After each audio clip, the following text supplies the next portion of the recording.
Hello students, आज हम नया चैप्टर स्टार्ट करेंगे। That is your second chapter, relations and functions. उसके बारे में हम बात करेंगे। सबसे पहला टॉपिक आता है इसमें ऑर्डर्ड पेयर। ऑर्डर्ड पेयर क्या होता है? An ordered pair is a pair of entries in the specified order. The two entries are separated by a comma and enclosed within brackets.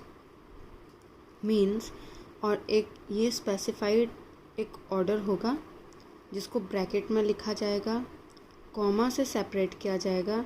Suppose कीजिए जैसे मैंने यहाँ पर अल्फ़ाबेट लिया है ए, यहाँ पर 1, तो मेरा सेकंड ऑर्डर पेयर जो होगा वो होगा B2। मीन्स एक स्पेसिफाइड ऑर्डर होगा। जैसे मैं फर्स्ट में एलिमेंट्स ले रही हूँ, आपके अल्फ़ाबेट्स ले रही हूँ, तो मैं फर्स्ट में अल्फ़ाबेट्स ही लूँगी। एंड सेकंड में मैं आपके नंबर्स ले रही हूँ, तो सेकंड एंट्रीज में आपके नंबर्स ही होंगे। स्पेसिफाइड ऑर्डर, और इनको सेपरेट किया जाता है कॉमा से और लिखा जाता है इनको ब्रैकेट में। If A and B any two sets then by an order pair of elements we mean a pair A B. A belongs to capital A and B belongs to capital B in that order. Means first जो होगा आपका वो first set का होगा element, and second जो होगा वो आपका सेकंड सेट का एलिमेंट्स होगा। जैसे यहाँ पर ए सेट लिया मैंने, तो उसके एलिमेंट्स होंगे ए बी, और बी सेट होगा उसके एलिमेंट्स होंगे 1 2। ठीक है, A1 B2 मीन्स फर्स्ट के एलिमेंट्स एंड सेकंड के elements, first set and second set. एक बार फिर से देख लीजिए। An ordered pair is a pair of entries in the specified order. The two entries are separated by a comma and enclosed within brackets. A1 B2, ये मैंने examples आपको समझाने के लिए लिए हैं। एक बात और ध्यान रखिए, इसमें इसका मतलब क्या होता है? जैसे हमने कोई ऑर्डर्ड पेयर लिखा, इसका मतलब ये हुआ कि जो फर्स्ट है वो फर्स्ट सेट को बिलोंग कर रहा है, यानी ए जो है वो capital A, that is a set, इसको बिलोंग कर रहा है, एंड सेकंड एलिमेंट दूसरे सेट को बिलोंग कर रहा है इन दैट ऑर्डर। एक और बात इसमें important point, A comma B not equal to ordered pair A comma B not equal to B comma A order pair unless A is equal to B. जब तक ए बी के equal नहीं होगा ये ऑर्डर पेयर्स इक्वल नहीं होंगे। Means कि इनमें पोजीशन मैटर करती है। आपको जैसे मैंने सेट्स में बताया था कि 1 2, ठीक है, और 2 1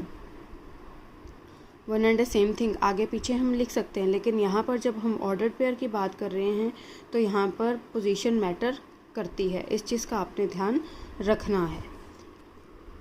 नेक्स्ट है आपका Cartesian product. The set of all ordered pairs of elements A B, A belongs to A, B belongs to B is called the Cartesian product of two sets A and B and is denoted by A cross B. इस definition को हम example के through समझने की कोशिश करते हैं। पहले सिम्बॉलिकली ऐसे लिखा जाता है, Cartesian product of A and B is equal to A comma B such that A belongs to A, B belongs to B. जैसे मैंने फॉर एग्जांपल ए सेट के एलिमेंट्स लिए हैं 1 2 3 एंड बी के लिए हैं ए बी, ये elements मैंने लिए हैं। तो इनका मैं कार्टेशियन प्रोडक्ट अगर निकालना चाहूँ तो मैं कैसे निकालूंगी? ये है set of ordered pairs. Cartesian product जो है वो है सेट, यानी करली ब्रैकेट में लिखा जाएगा, of ordered pairs of elements. अब देखिए आपने पेयरिंग करनी है, इनकी ऑर्डर बनाना है इनका। फर्स्ट में जैसे ए क्रॉस बी आप ले रहे हैं तो ए के एलिमेंट्स पहले आएंगे, बी के एलिमेंट्स बाद में आएंगे। 1 ए फर्स्ट ऑर्डर पेयर आ गया आपका, 1 B that is your second ordered pair. अब देखिए यहाँ पर फर्स्ट जो है 1 1 जो है वो ए के एलिमेंट्स हैं और ए और बी जो हैं वो बी के एलिमेंट्स हैं। मतलब आपने फर्स्ट में ए सेट के ही एलिमेंट्स रखने हैं और सेकंड नंबर पर आपने बी सेट के ही एलिमेंट्स रखने हैं। अब ये 1 आपका कंप्लीट हो गया। अब आप सेकंड से स्टार्ट करेंगे। 2a, ये आपका एक और ऑर्डर्ड पेयर आया। 2b, ये आपका एक और आ गया ऑर्डर्ड पेयर, 3a, 3b। इस तरह से टोटल आपके पास ऑर्डर्ड पेयर्स कितने आ गए? 6। और ये जब इन 6 ऑर्डर्ड पेयर्स को आप ब्रैकेट में लिखेंगे तो ये बन जाएगा आपका कार्टेशियन प्रोडक्ट। इसको हम डायग्राम के थ्रू भी शो कर सकते हैं। जैसे ये ए सेट लिए हैं मैंने, इसके एलिमेंट्स लिए हैं 1 2 3, बी के एलिमेंट्स लिए हैं ए बी। अब जैसे 1 ए के साथ आएगा, 1 बी के साथ आएगा, ठीक है। 2a 2b, 3a 3b, that is a Cartesian product. दो सेट्स के बीच में कार्टेशियन प्रोडक्ट अगर आपने कैलकुलेट करना है तो पहले एक एलिमेंट उठाइए फर्स्ट सेट का, उसका पेयर बनाइए सेकंड सेट के साथ, हर एक एलिमेंट के साथ। फिर इसी तरह से आप सेकंड एलिमेंट के साथ भी करेंगे, थर्ड एलिमेंट के साथ भी करेंगे। ये है आपका कार्टेशियन प्रोडक्ट। इम्पॉर्टेंट पॉइंट्स इसी से ही related. Two ordered pairs are equal if and only if the corresponding first elements are equal and the second elements are also equal। मतलब फर्स्ट एलिमेंट फर्स्ट के साथ आपने इक्वेट करना है, second को second के साथ ही इक्वेट करना है। नेक्स्ट है आपके पास, if number of elements in A is equal to P and number of elements in B set is equal to Q, then Cartesian product में कितने एलिमेंट्स होंगे? A क्रॉस P में P Q।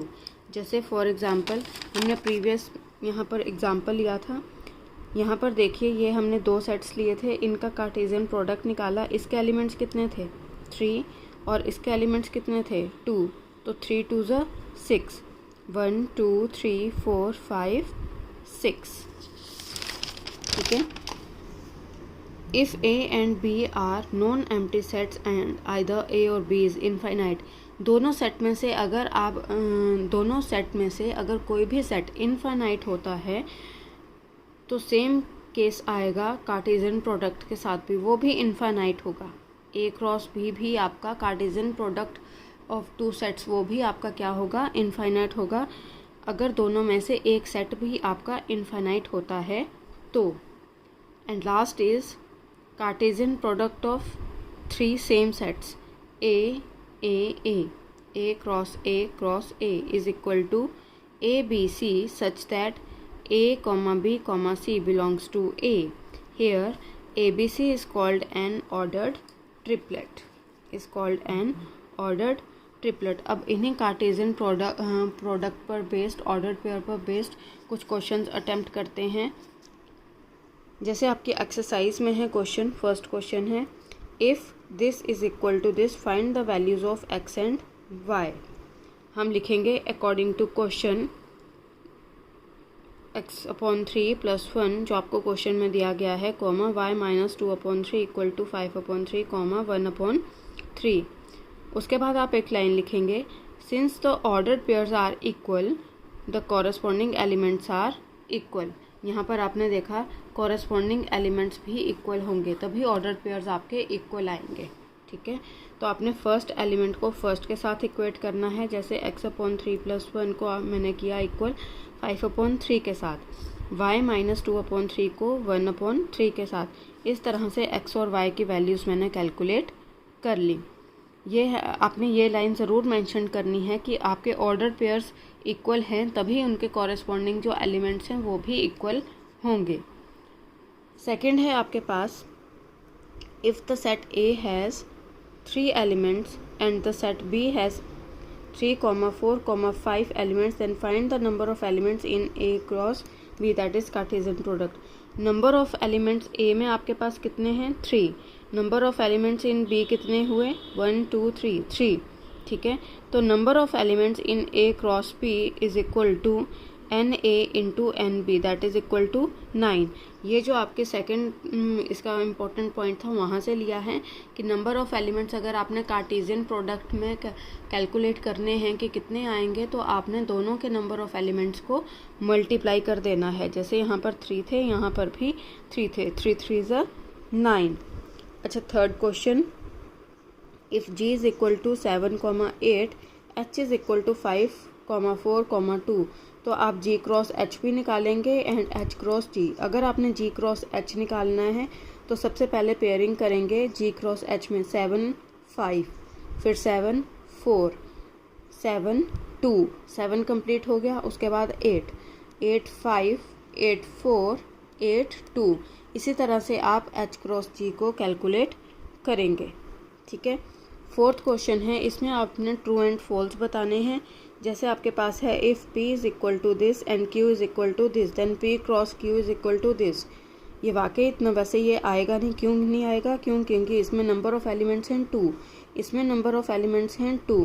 जब आप दोनों का कार्टेशियन प्रोडक्ट निकालेंगे तो नंबर ऑफ़ एलिमेंट्स कितने आने चाहिए? 2 into 2 that is equal to 4। तो यहाँ पर तो जस्ट 2 ही हैं। आप यहाँ पर बता भी सकते हैं, जैसे P cross Q M N M M N N N M, देखिए N N N M, ये देखिए 4 आ रहे हैं, यहाँ पर इन्होंने दिए हैं 2। तो ये स्टेटमेंट क्या हुई आपकी? फॉल्स। और ये तो डेफिनेशन ही है। If A and B are non-empty sets then A cross P is a non-empty set of ordered pairs XY such that X belongs to A and Y belongs to B। First element A को ही belong करेगा, ये देखिए, and second element Y जो है वो B को ही belong करेगा, which is true. अब है third, if A is equal to this, B is equal to this then A cross B intersection 5 is equal to 5। सबसे पहले तो आप B इंटरसेक्शन 5 कैलकुलेट करेंगे। B के एलिमेंट्स लिखे मैंने 3 4, इंटरसेक्शन 5 मीन्स एम्प्टी सेट, तो कॉमन तो कुछ भी नहीं आएगा, मीन्स एम्प्टी आया ये, and that is 5। Now A cross B intersection 5, A के एलिमेंट्स लिखे क्रॉस B इंटरसेक्शन 5 कितना था? Empty, that is 5। तो इनके बीच में भी क्रॉस प्रोडक्ट आप कैसे, इधर कोई एलिमेंट है ही नहीं है तो कार्टेशियन प्रोडक्ट तो निकलेगा ही नहीं इसका। ठीक है, तो ये आ गया आपके पास 5। Question number 6, if A cross P is equal to this find A and P। ये देखिए A क्रॉस B। अब आपको पता है कि फर्स्ट जो हैं एलिमेंट्स वो फर्स्ट सेट को बिलोंग करेंगे। जैसे यहाँ पर A और B, A B B लिखेंगे एक ही बार, A B। ठीक है, B के एलिमेंट्स कौन से आएंगे? X Y। बेशक आप इनका क्रॉस प्रोडक्ट कार्टेशियन प्रोडक्ट निकाल कर देख लीजिए, AX AY BX BY। इस तरह से A के एलिमेंट्स क्या होने चाहिए? आपके पास आने चाहिए AB, एंड B के एलिमेंट्स क्या आने चाहिए आपके पास? X and Y। 7th question है आपके पास, आपको A B C D sets दिए गए हैं, आपने ये वेरीफाई करना है। सबसे पहले इस क्वेश्चन में आप क्या करेंगे? B इंटरसेक्शन C कैलकुलेट करेंगे। B इंटरसेक्शन C कैलकुलेट करने के बाद कार्टेशियन प्रोडक्ट निकालेंगे उसका A के साथ, यानी A के एलिमेंट्स आप पहले लिखेंगे 1 2 क्रॉस B इंटरसेक्शन C जो आपने निकाला होगा उसके प्रोडक्ट आप रिजल्ट आप लिखेंगे और उनका क्रॉस प्रोडक्ट निकालेंगे आप, कार्टेशियन प्रोडक्ट।